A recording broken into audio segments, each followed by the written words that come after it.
le monde est partant pour le grand reset. Enfin, presque tout le monde. Il y a un gars qui a le pouvoir de faire quelque chose pour arrêter ça, et vous savez exactement de qui je parle. Et ils ont fait une erreur quand ils ont essayé de mettre Trump de leur côté. Ils ont invité Donald Trump à Davos, 2 fois je crois.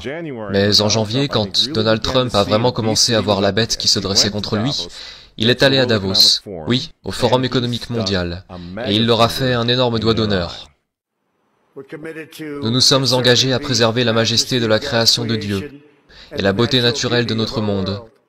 Mais pour embrasser les possibilités de demain, nous devons rejeter les éternels prophètes de malheur et leurs prédictions de l'Apocalypse.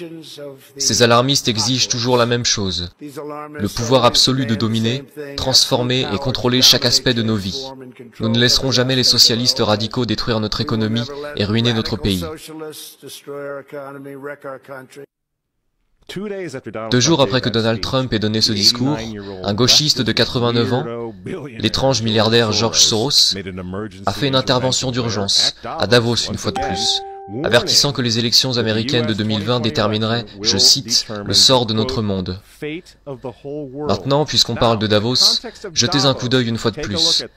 C'était 1 mois après que Donald Trump s'est adressé à Davos et leur a fait un doigt d'honneur. Voici ce que le pape François et l'économiste Jeffrey Sachs ont répondu.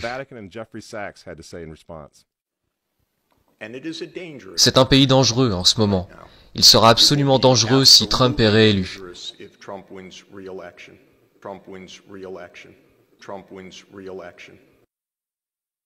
François a invité ce type au synode sur l'Amazonie en tant qu'invité d'honneur et conseiller. Il est aussi conseiller de Bernie Sanders. Qu'est-ce qu'il fait au Vatican? Pourquoi ce type qui est un promoteur, pour le socialiste pur et dur Bernie Sanders, se retrouve en tant que conseiller pour le pape? Pourquoi a-t-il ces accès au Vatican? Jeffrey Sachs soutient l'avortement et la contraception, mais ce n'est pas un problème pour le Vatican. Pour le Vatican, pour le pape François et pour ses amis à l'ONU, c'est évidemment Donald Trump le problème. Je considère clairement l'administration Trump comme un danger pour le monde, mais tel que je le vois, comme un phénomène purement temporaire, qui disparaîtra en 2020.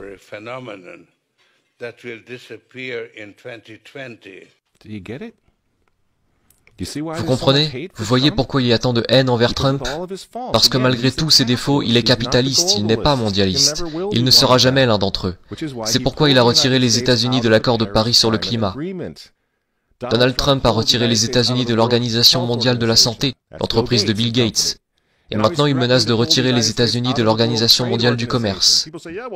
Les gens disent, oui, Donald Trump s'est marié 2 fois, c'est vraiment un homme mauvais. Mais il est en train de tenir tête à des démons. Personne n'a dit qu'il était saint. Il frappe les vaches sacrées des Nations Unies dans le monde entier en ce moment même.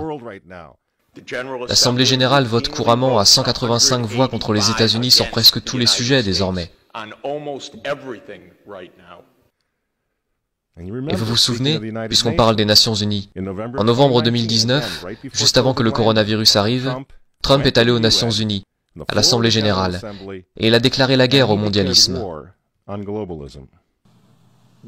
Les dirigeants avisés mettent toujours le bien de leur propre peuple, de leur propre pays, en premier. L'avenir n'appartient pas aux mondialistes.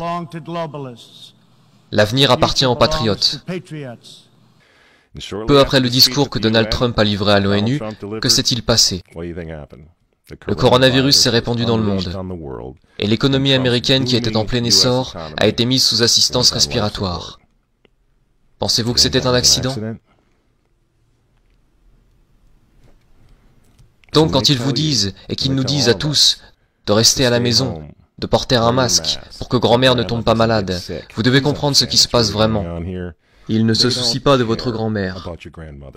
Ils ne s'occupent pas des personnes âgées. Ils ne se soucient pas des bébés. Ils veulent les avorter, afin de pouvoir sauver notre société. Ils avortent des millions de bébés dans le monde entier. Ils ne se soucient pas des bébés, ils ne se soucient pas des personnes âgées. En réalité, si vous voulez sauver votre grand-mère, dites aux mondialistes de rester loin d'elle. Vous vous souvenez comment certains d'entre eux, comme Cuomo ou d'autres du même genre, ont renvoyé des patients atteints du coronavirus dans les maisons de retraite? Voilà à quel point ils se soucient de votre grand-mère. Et le but du jeu est maintenant de mettre l'économie des États-Unis à genoux, la réduire à néant, pour que tout le monde réclame le grand reset. Rendre cette nouvelle normalité si anormale que même vous et moi, vous savez, Dans un avenir proche, nous supplierons pour avoir des vaccins, car on nous aura rendus fous à ce moment-là, à mendier pour tout ce qui nous gardera en sécurité, selon nos geôliers et gardiens, et nos gardiens de zoo, vous voyez. C'est ce qu'ils veulent, c'est pourquoi ils continuent à utiliser ce terme de nouvelle normalité. Vous voulez combattre ? Retournez au travail, retournez à l'école. Si vous êtes en bonne santé, retirez votre masque. Et pour l'amour de Dieu, retournez à l'église et priez pour que Trump l'emporte en novembre. C'est à ça que sert le grand reset. Le faux dossier russe, l'impeachment. Vous voyez ? Pendant 4 ans, ils ont essayé d'arrêter cet homme, car s'il renforce l'Amérique, s'il la rend à nouveau forte, s'il sauve l'économie une seconde fois, le grand reset n'aura pas lieu. Le nouvel ordre mondial va être rejeté, et qui sait quand ils auront une opportunité comme celle du coronavirus à nouveau. Et ils le savent. Alors je vous pose la question. Pourquoi détestent-ils cet homme? Ces gens, ces hommes, ils détestent Dieu, ils détestent les enfants, ils détestent la famille traditionnelle, ils vous détestent, et ils détestent Donald Trump, dont les opposants politiques d'ailleurs en ce moment sont en train de déboulonner des statues de saints, de frapper des policiers et de brûler des drapeaux. Vous dites que vous n'aimez pas Trump? Je suis désolé les amis, mais on s'en fiche, cela n'a plus vraiment d'importance. Vous pensez à la personnalité de Trump ou à ses tweets, mais regardez la situation dans son ensemble. Le choix est simple les amis. Levez-vous avec les Américains dès maintenant, ou tombez avec le nouvel ordre mondial dans un avenir pas si lointain. Il n'y a pas d'autre choix.